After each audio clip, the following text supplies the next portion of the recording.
بسم اللہ الرحمن الرحیم۔ السلام علیکم۔ آج کی ویڈیو میں ہم دو اہم خبروں پر بات کریں گے۔ پہلی یہ کہ اب نون لیگ اور پیپلز پارٹی میں کیا پھڈا ہوا ہے، اور دوسری خبر یہ ہے کہ مریم نواز اور حمزہ شہباز کی لڑائی ہوئی ہے اور مریم نواز کو نواز شریف نے چپ کرا دیا ہے۔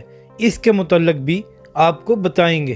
پی ڈی ایم نے متفقہ طور پر یہ فیصلہ کیا تھا کہ سینٹ میں چیئرمین کا امیدوار پیپلز پارٹی کا ہوگا اور ڈپٹی چیئرمین کا جے یو آئی کا، جبکہ اپوزیشن لیڈر نون لیگ کا ہوگا۔ لیکن اب خبریں یہ ہیں کہ آصف زرداری اپنی جماعت سے اپوزیشن لیڈر لا رہے ہیں اور انہوں نے شیری رحمان کا انتخاب کیا ہے، جس پر نون لیگ نے اعتراض کیا ہے کہ یہ وعدہ خلافی ہے، جبکہ پیپلز پارٹی اپنے فیصلے پر قائم ہے۔ اب اس سے ایک بات تو ثابت ہو گئی ہے کہ اب پیپلز پارٹی اور پی ڈی ایم کا ایک ساتھ چلنا مشکل ہو گیا ہے۔ اب آپ کو بتاتے ہیں کہ مریم نواز اور حمزہ شہباز کی کیوں لڑائی ہوئی۔ ایک میٹنگ ہو رہی تھی جس میں مریم نواز، حمزہ شہباز اور نواز شریف صاحب ویڈیو لنک کے ذریعے شامل تھے۔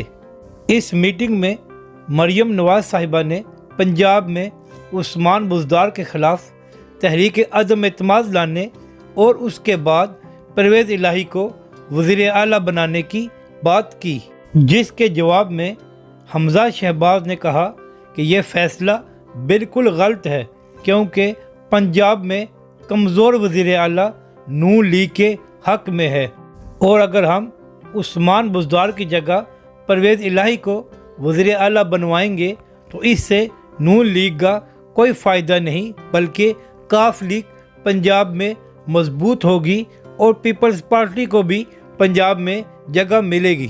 حمزہ شہباز کی اس بات کے بعد مریم نواز صاحبہ کو کافی غصہ آیا اور انہوں نے حمزہ شہباز کو مخاطب کرتے ہوئے کہا کہ ہمیں پتہ ہے کہ آپ کس کی بولی بول رہے ہیں اور آپ جیل میں کن سے ملاقاتیں کرتے رہے ہیں۔ اس کے بعد نواز شریف صاحب نے مریم نواز صاحبہ کو چپ کرا دیا اور کہا کہ حمزہ صحیح بات کر رہا ہے، اس سے کچھ سیکھو، اس فیصلے سے ہمارا کوئی فائدہ نہیں ہوگا۔